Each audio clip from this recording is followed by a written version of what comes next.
OPPO A95 has finally arrived in the Philippines. Para sa mga bumili ng OPPO A94 last year, there's one thing I'd like to say. This is definitely a better version of it.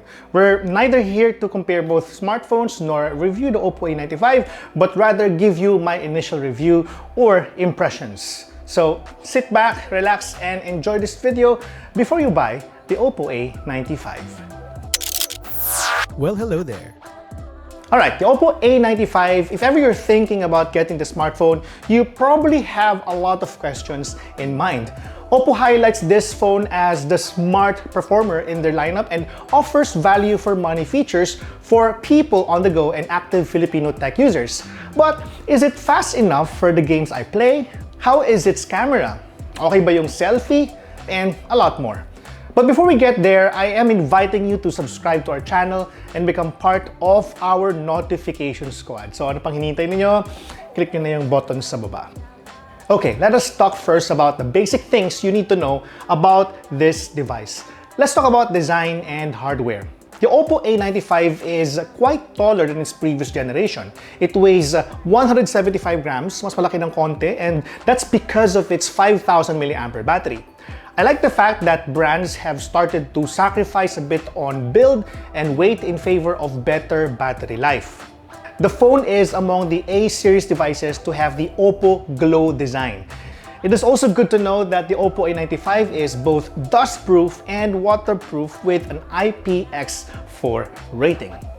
Now, you get also a flagship-grade 6.43-inch AMOLED display which shows very accurate colors, as expected from displays, of course, like the AMOLED ones. Colors look vibrant, and I noticed that there's a high default amount of display contrast.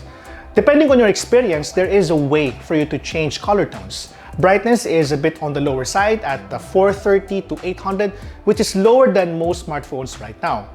Usually, higher nits level help in terms of visibility when looking at your display in broad daylight. While the OPPO A95's display brightness level is not its strongest suit, it excels very well in color reproduction. Ngayon naman, pag-usapan natin ang performance. While I understand that some of you are using benchmark results as a gauge of its performance, I will be mainly talking about how the smartphone performs on some of the known games like Pokemon Unite, Wild Rift, and Mobile Legends. For you benchmark heads out there, if you're watching this, I highly encourage you to check out my full review on our website to see the result of our tests. The OPPO A95 is powered by a Snapdragon 662 with octa-core processors. It has 4 cores of 2 GHz Cryo 260 Gold and 4 cores of 1.8 GHz Cryo 260 Silver. There is not much variation here, but it should be good enough for you to play some games in low settings. Based on my experience, in the case of Pokemon Unite, it defaulted to high graphics, quality, and low frame rate. This is the most optimal performance of the game, and I did not have any issues playing this setting. Wild Rift's recommended setting defaulted to 30 FPS, and Mobile Legends is playable at medium settings. I do not recommend that you tweak the games to the highest setting because the performance will fall short given its chipset configuration. Despite this, the phone remains responsive and you can still enjoy its gaming features via Game Space. Oh, speaking of Game Space, built into the software of the OPPO A95 is this feature which allows gamers to tweak the phone setting to match their gaming needs.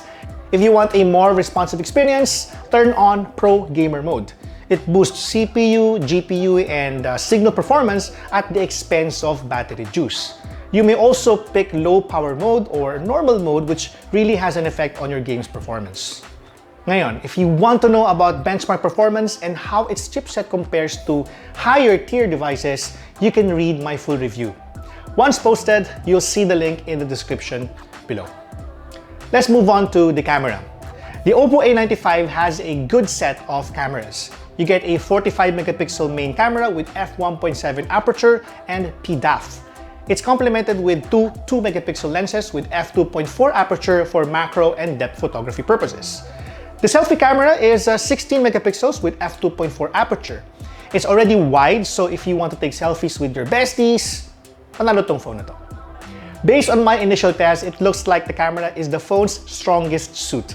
Take a look at some of the sample photos I took.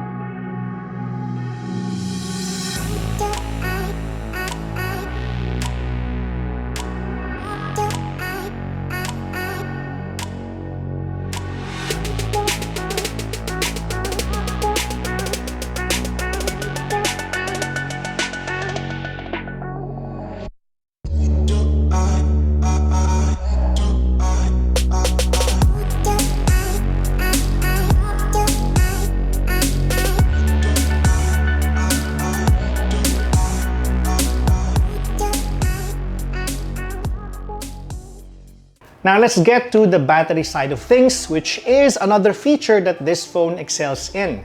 The OPPO A95 has a 5000 mAh battery.